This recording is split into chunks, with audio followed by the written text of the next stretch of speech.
Magandang umaga mga kamaglulupa. Nandito tayo sa sa Holy Haven. Bale, nagwo-walking tayo. Mag 1 hour na tayong nagwo-walking.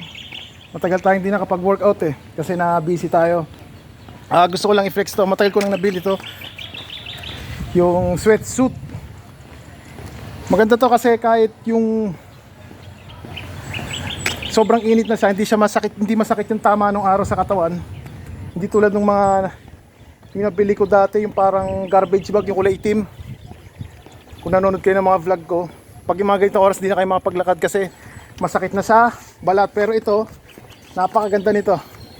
Yan o, sweatsuit. Kaya doon sa mga tinatamad na mag-jogging, gusto lang magpapawis, bili kayo. Nakalimutan ko price nito pero alam ko wala pang 1,000 to, nasa 800 ito or 900, wala pang 1,000 to, itong sweatsuit na to. Kasi kahit yung simpleng lakad or nakaupo lang kayo, basta tumapat lang kayo sa araw, or kahit walang araw, talagang papawisan kayo. Yun lang. Bali mag 1 hour na tayo, or 1 hour na tayo naglalakad. Grabe yung pawis ko.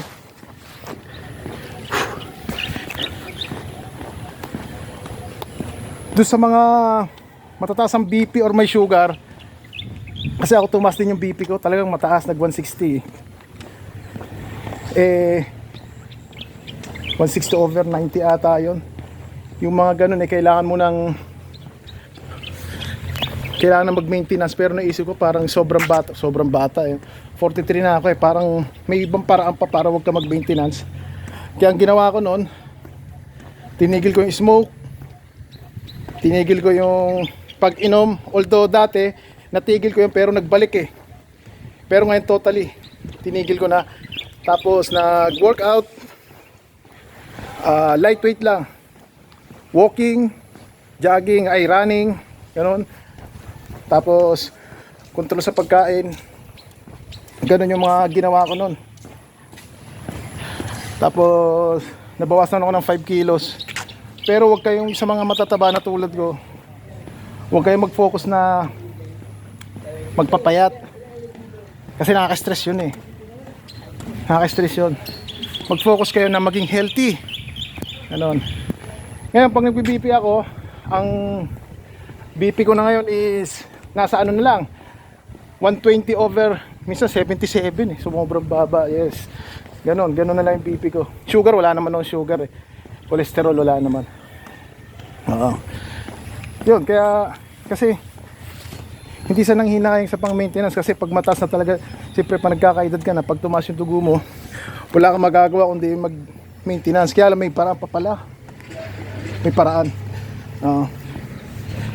Kasi ayon sa research ko, ang hinihingi lang ng katawan nating exercise, kahit yung 30 minutes walking, continuous walking, yun lang araw-araw, hindi pa natin maisingit. Siyempre busy rin, darating sa trabaho, pagod na yung iba, kaya hindi na makapag-exercise. Pero sigurado namang merong day off. Madilim ba? Pag day off, kahit 1 hour walking, okay na yun. Mas maganda yung kahit minsan lang mag-exercise kesa wala. Yun. Tapos more on veggies ako, saka gulay, green leafy. Nagkakarne, pag nag-ihaw ako ng karne, talagang marami. Pero isang beses ang buwan, ganun. Ganyan ako magkarne noon, yung yempo, nag-iihaw ako niyan. Pero more on ako gulay at saka isda. Minsan hindi ako nag-iisda, gulay lang talaga, magaan sa katawan. Yun lang.